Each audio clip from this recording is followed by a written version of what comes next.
Alright guys, so today we're going to make a Bible cover for my little brother. This was a Christmas present, so this is why this is a late submission. So we're just taking some measurements here of the Bible that we're going to recover. This is going to be a custom made case, so it'll fit really tight and really nice. And we've got a couple extra features like a snap latch. Right now I'm cutting out in the back a small square that's going to hold a family picture. My brother's very family focused. Well, we're all very close, and so we wanted to include something like that. So I'm cutting the strap here. This is what's going to go around the Bible and hold it closed. It'll have two snap rivets in there.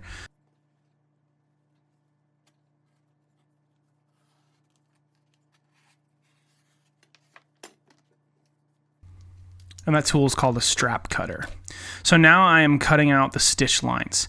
This just creates a small groove for the stitching to actually go flat in the leather, so it's not protruding out, and it just makes it look a lot cleaner when it's kind of pushed into those grooves.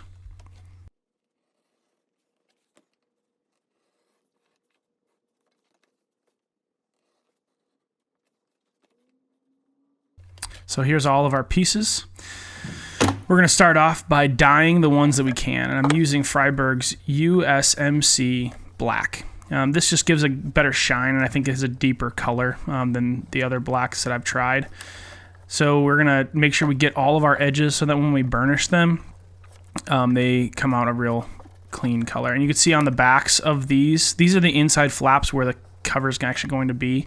On the inside of them, I actually don't dye them fully. I just kind of get the edges so there's not a bunch of dye sitting on top of the Bible cover.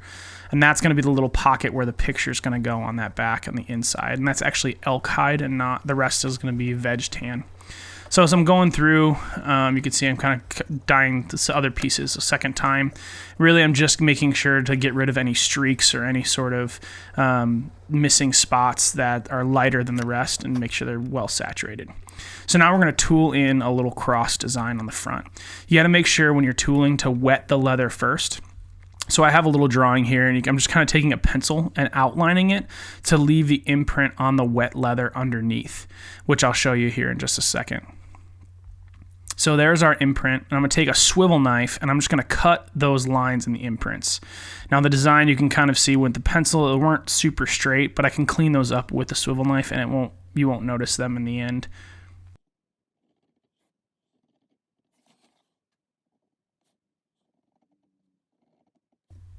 And once we got all of our lines cut, I'm making sure it's well saturated. But once we got all our lines cut, we're going to take a beveling tool. It's just a little post with a beveled edge. So I'm just kind of going around and I'm beveling all of the edges to kind of create a shadow line around the cross. This just kind of, where that cut was from that swivel knife, it just accentuates where the cut is and lets the imprint and the tooling last longer. You can see how it raises the cross out of the panel with that beveled edge. Just making sure when you're using a beveling tool that you are making sure the long end is in the cut and it tapers out away from your design. That is, of course, unless you were going to do one that was an inverse of what I'm doing. So you want the cross to be sunk in, which is an option as well. So there, once I've got the tooling done, we dyed everything and we let it all out. You can see it looks kind of patchy there, but here we're going to clean it up with this leather sheen. It comes out like a milky liquid, but you spread it out, and once it dries, make sure it's warm. I have my heater going, so I apologize for the sound, but make sure it's warm in there so that it dries well. You can see how it's kind of streaky there with the dye, but once that dries, it leaves a really nice sheen. So we're taking a diamond studded punch here and punching out all the holes for our stitching. Now I used a Freiberg's leather glue here to glue it in while I was marking out all my stitch lines, and I actually had to stretch that. You can see that leather glue there. So once I got one side of the holes punched, I actually was able to partly stitch it and stretch it so it's really nice and tight.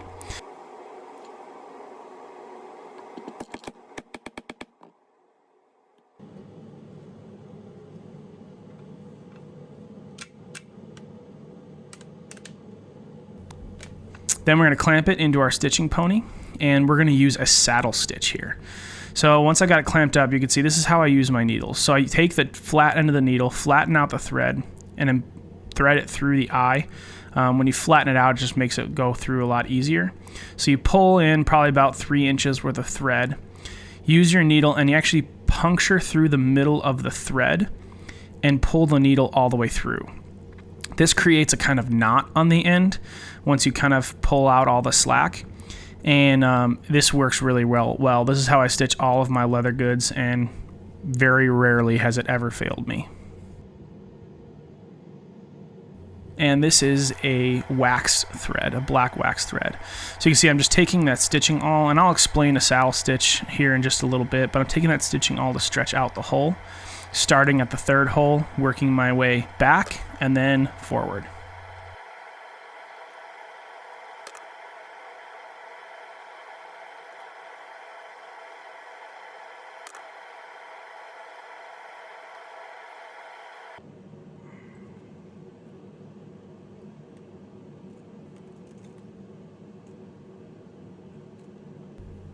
You can see I've got that strap on there that's going to hold it tight. All right, I just want to take a second to explain what I'm doing here a little bit. So I'm doing something called a saddle stitch. It's probably better if I show you. So a saddle stitch is where the 2 lines weave in between and they cross inside the 2 pieces of leather that you're doing. So it's always important that you start on your 3rd hole. So you can see how this stitching up here is a little thicker. Start on your 3rd hole, you stitch up to your end, and then you continue all the way down. When you get to the end, you do the same thing. Stitch all the way to the end, and you stitch back 2 holes. So the best way I can explain this is I take my sewing awl, which I got this on Wish for like $1, and I love this thing. It comes apart in all these pieces. And I usually, like, if I'm not using it or if I keep it in my pocket, I flip it over so it doesn't stab me. But it just slips in like that. Really nice brass. And it's super lightweight and skinny. So I usually keep it tucked back here, and then I can use my fingers for the 2 needles. So first thing is I stick my sewing awl through the hole. That stretches the hole out so I can get both strings through. So I pull it out, then I go in one side. It doesn't matter which side you start with, as long as you are making sure they're laterally positioned the same throughout your whole thing. That just gives you a very consistent stitch line. So I'll pull through here. Now this whole piece, I've been doing it to where the show face is in front and the inside face is behind. So if you look down here, so you can see this is back here. So I go in behind like that. So now I can pull this through. When you pull it through, pull straight out. Some people will use pliers or the toothless pliers. I never do that, just because if you pull and you twist just a little bit, you'll break the metal pieces up here in your needles. So just make sure when you pull straight out. Well, this one's fighting me a little bit, but you can imagine how hard that was after we stretched the hole. So yeah, that's the basics of a saddle stitch. And then you just kind of pull tight. Don't pull from your needles because you'll rip the ends of this out. So pull your needle through, get to the end of your thread, and I always will pull just like that. And now tight. that we've got all our stitching done, we're going to take, I like the scissors that are on my Leatherman Wave. They cut really close and gives me a good amount there. So once with this wax thread, once we've got that cut tight, we'll take just a regular Bic lighter and actually burn the edges. It just melts the wax and seals that knot in, and it does a really, really good job. So then I take a tack hammer here and I flatten out all of the stitch lines. That pushes it all in the groove. You can kind of see what the difference is. That's unpunched and that's punched.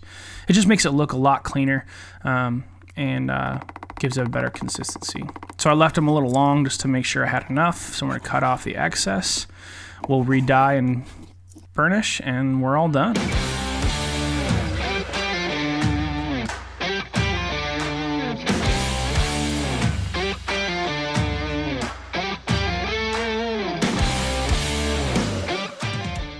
This was a really fun project. I hope you really enjoyed this. If you like this kind of video and want to see future projects, please like and subscribe, and we'll see you next time.